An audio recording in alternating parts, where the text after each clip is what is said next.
I'm Gigi Sukin with ColoradoBiz magazine. We're at UMB Bank today, and we're going to spend some time with Dominic Karaba. He's the Executive Vice President of Business Banking at UMB. To start off with, Dominic, can you tell us a little bit about the small business landscape in Colorado right now?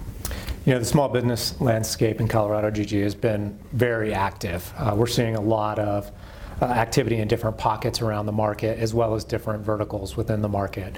Everything from startups to business acquisitions as people look to transfer their business from one generation to the next.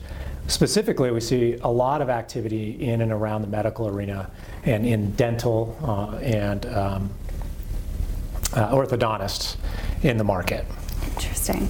And does it vary from region to region within the state, would you say, the different industries that are represented in the small business community? Yeah, you definitely have different pockets throughout the state of what they have a focus on, or what tends to be a higher concentration of industry around the state.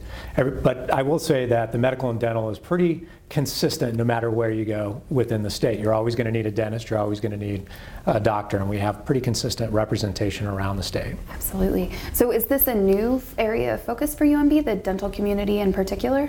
You know, we really put an emphasis on it about 2.5 years ago. And in particular the dental community, and looking at how can we really work within that community to help them not only finance their practice, but also really look to their long-term wealth strategies, and how do they look beyond the practice to developing and growing wealth for themselves and their family and those that follow. Yeah.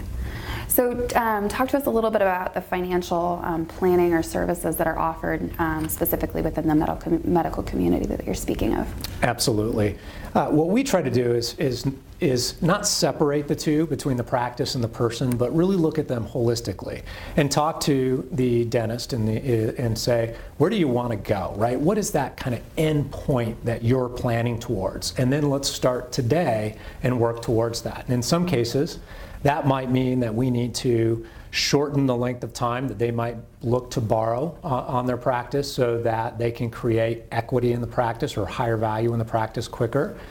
Some cases it might be to look at extending that a little bit so that they can diversify where they're putting their money and how they're looking at their investment. But again, really, how can we help you get to that end state that you want for you and your family, and then break that down into what do we have to do to ensure that personally you're getting there, and then also how does your practice play into that.